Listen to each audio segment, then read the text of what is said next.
Belgrano este año cumple 250 años de haber nacido el 3 de junio de 1770 y 200 que piantó a la Pampa de Arriba como consecuencia de que murió políticamente ignorado y por lo tanto en la pobreza.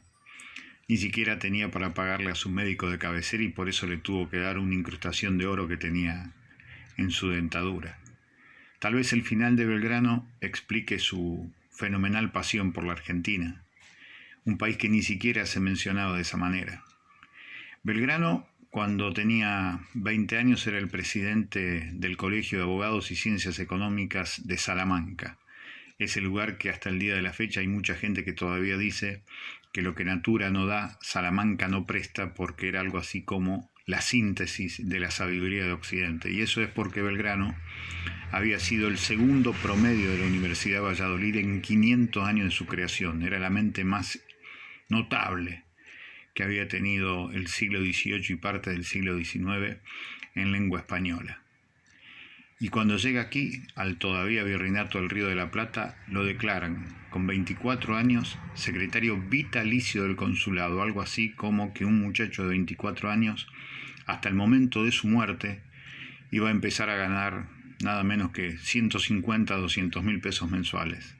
Piensen hoy en un pibe de 24 años a quien le dice que de por vida tendrá un trabajo que por mes le dan 150 mil pesos. Pensaría que ya está hecho, que no hay por qué calentarse. Belgrano hizo todo al revés. Se calentó por lo que significaba un país que desconocía pero que suponía enorme y en donde las injusticias generaban una enorme multiplicación de pobreza y por el otro lado concentración de riquezas en pocas manos. Por eso primero peleó contra los ingleses cuando los ingleses le habían dicho que se quedara del lado de él, como habían hecho el obispo Luis Riega en Buenos Aires. Belgrano fue en contra de eso, se fue al exilio y empezó a militar la resistencia contra los ingleses. Fue el hombre que le puso un cuchillo en el cuello a Cisnero para que renunciara a su cargo de virrey y fue el ideólogo de la revolución, del plan político de la revolución, lo que se llamó el plan de operaciones junto a Mariano Moreno, en donde decía claramente que el objetivo de la revolución y de la política era la felicidad del pueblo, y que para lograrlo había que concretar la igualdad. Para eso había que descontentar a las riquezas acumuladas que en pocas manos se constituyen en agua estancada que pudren los demás sectores de la vida social. Y aunque eso descontente a 5.000 mineros, le hará la felicidad a las 400.000 personas que viven en estas tierras. Hasta el día de hoy, ese es el sueño colectivo inconcluso de la Argentina. Llegó a cruzar el río Paraná hasta llegar al Paraguay en el lomo del cuero de una vaca. Llegó a fundar la bandera argentina simplemente como símbolo de la esperanza por los 1.500 desesperados que lo seguían y no sabían en qué creer.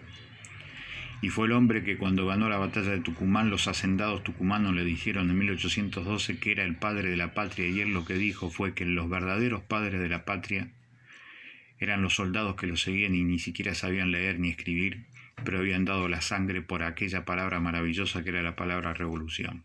7 años después, antes de morir, Belgrano fue engrillado en sus pies por esos mismos tipos de Tucumán.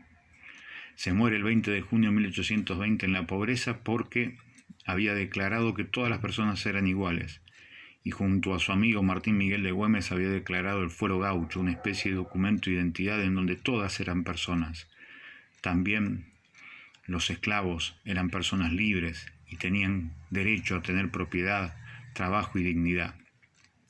De Belgrano se conoce muy poco, como por ejemplo el Estatuto de los Pueblos Misioneros del 28 de diciembre de 1810, una verdadera constitución social en donde decía que el Estado garantizaba el trabajo para los mayores de 18 años y la educación para los menores de 18 años, que iba a repartir las tierras por iguales y darle por iguales, de acuerdo a sus necesidades, las herramientas para trabajar la tierra.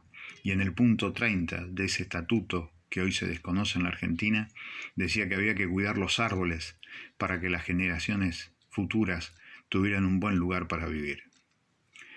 Murió en la pobreza porque se enfrentó a los poderosos que habían reemplazado a los españoles en la gerencia de los negocios.